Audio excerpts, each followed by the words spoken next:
Hello and welcome to BYJU'S Exam Prep IAS, presenting to you the daily quiz for 10th of November 2022. But before we begin, here are two important announcements. If you are a serious UPSC aspirant and are looking for a preparation plan for the next 6 months to crack UPSC, there is no better opportunity than this. Please do attend the workshop by Sarmad Mehraj sir, where he will discuss 6 months preparation plan to crack the UPSC exam. So how to register for this workshop? This is a free workshop and you can register for this workshop by clicking on the registration link that is given in the description box. Hurry up and register now. The workshop will be held on 12th of November at 6 p.m. Also, if you wish to stay up to date with all the current affairs updates, workshop updates and much more that is related to your UPSC preparation, join our Telegram channel.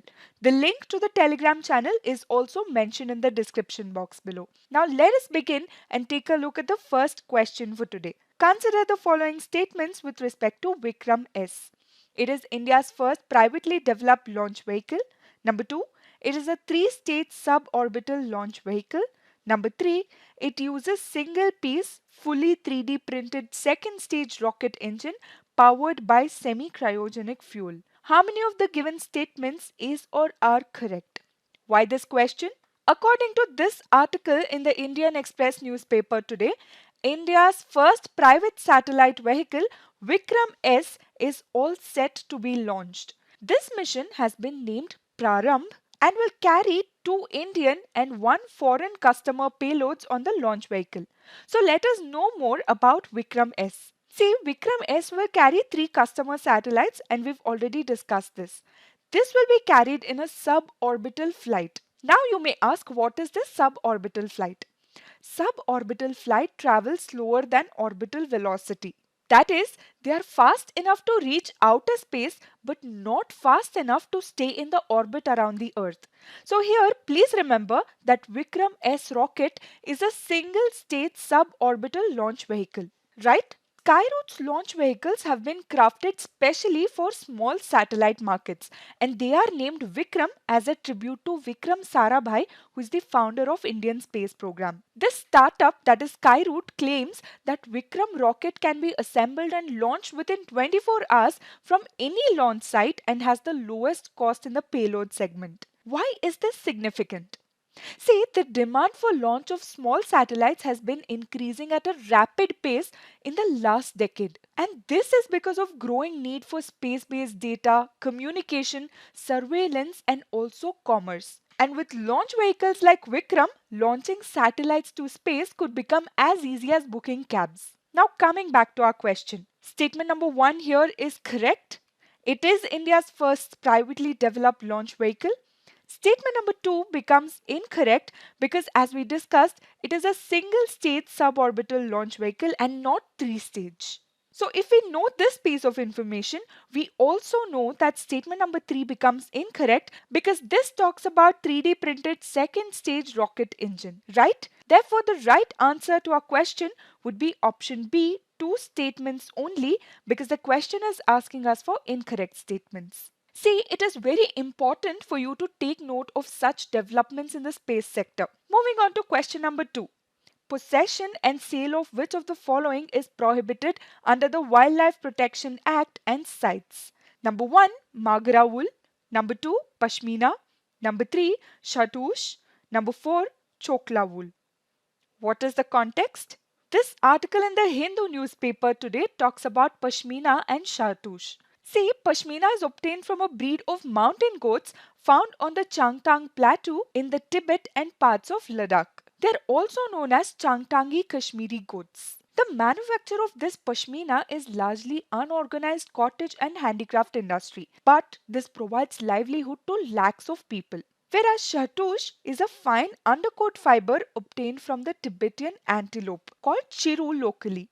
But here it is important to understand that this Tibetan antelope or chiru is listed under CITES or Convention on International Trade in Endangered Species of Wild Fauna and Flora. which means that Shahtoosh shawls and scarves are banned from commercial trade. Their possession or sale is banned under Wildlife Protection Act and also CITES. And since this article here talks about both Shahtoosh and Pashmina, we've picked up this question for discussion today. So from our discussion, we know that Shahtoosh is prohibited from commercial trade, whereas Pashmina is not. Talking about Chokla wool and Magara wool, we must know that Rajasthan is one of the largest producers of wool and is known for Chokla wool as well as Magara wool. There is no ban on their trade or possession. Therefore, the right answer to our question would be option D, 3 only. The Shahtoosh is banned from sale or possession because of the decline in population of the Tibetan antelopes or chiru. Moving on to question number 3. Consider the following statements with respect to earthquake waves. Number 1. Surface waves are generated due to the release of energy at the focus and move in all directions traveling through the body of the earth. Number 2.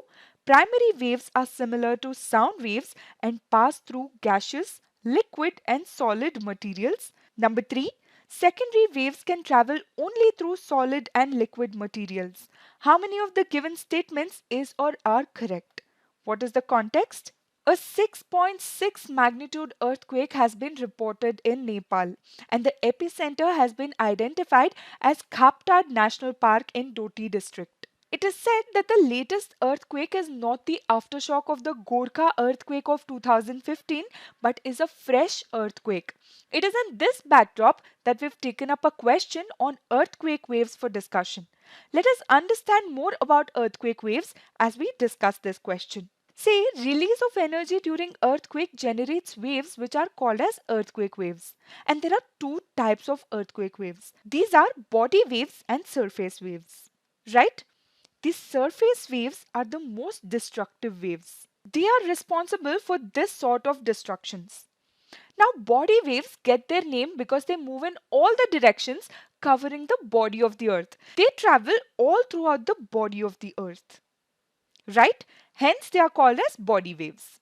Now, these body waves, when they interact with the surface rocks, generate a new set of waves called as the surface waves. So, statement number 1 here is incorrect.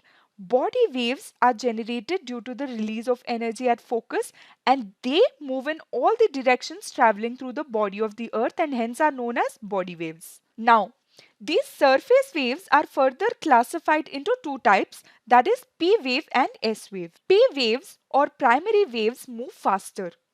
These are similar to sound waves. Also, they can travel through gaseous, liquid as well as solid materials, right? Also note that they are the first to arrive at the surface. So statement number 2 is correct. Now coming to secondary waves or S waves. S waves arrive at the surface with some time lag as they can travel only through solid materials. These S waves create troughs as well as crests in the material through which they pass. So statement number 3 here becomes incorrect because they can travel only and only through solid materials. Therefore, the right answer to our question here would be option A, one statement only, because the question is asking us for correct statements. Moving on to question number 4. Consider the following statements with respect to National Ambient Air Quality Standards or NAAQS. National Ambient Air Quality Standards are standards for air quality that are set by the Central Pollution Control Board that are applicable all over the country. Number 2. The compliance of NAAQS is monitored under the National Air Quality Monitoring Program. Number 3. The measurement of air quality for NAAQS is based on 8 pollutants. How many of the given statements is or are correct? What is the context? The air pollution in Delhi has been all over the news. If you would like to know more about this topic, watch the big news covering all that you need to know about air pollution in Delhi. The link will appear on the top right corner now. Now let us talk about National Ambient Air Quality Standards. National Ambient Air Quality Standards or NAAQS are standards for air quality which are set by CPCB or Central Pollution Control Board. And this applies to all of India. The CPCB draws this power from Air Prevention and Control of Pollution Act of 1981. And compliance to these standards are monitored by the CPCB itself under the National Air Quality Monitoring Program. The goal of this National Air Quality Monitoring Program is to identify the current conditions and trends in ambient air quality and also see if there are any deviations from the established requirements. And the NAAQS measures air quality in a region based on 12 pollutants that are listed here. Please make a note of this. So coming back to our question here, statement number 1 becomes correct. The NAAQS are set by CPCB and are applicable all over India. Statement number 2 is also correct. The compliance is monitored under NAMP. But statement number 3 is incorrect because the air quality is measured based on 12 pollutants under the National Ambient Air Quality Standards. Therefore, the right answer to our question would be option B, 2 statements only. Now let us take up a previous year question from Prelims paper 2016. Gadgil Committee report and Kasturirangan Committee report, sometimes seen in the news, are related to option A, constitutional reforms, option B, Ganga Action Plan, option C, linking of rivers, option D, protection of Western Ghats. The right answer here would be option D, protection of Western Ghats. See, the Western Ghats Ecology Expert Panel or WGEEP is popularly known as the Gadgil Commission, named after its chairman Madhav Gadgil. This was an environmental research commission that was appointed by the Ministry of Environment and Forests to give its reports and recommendations on Western Ghats ecology. And the second report given here is Kasturirangan Committee report, and the Kasturirangan Committee was constituted to examine the WGEEP or Gadgil Committee report. Therefore, option D would be the right answer. Moving on to the fact of the day for today, which is Kashi Tamil Sangamam. What is the context?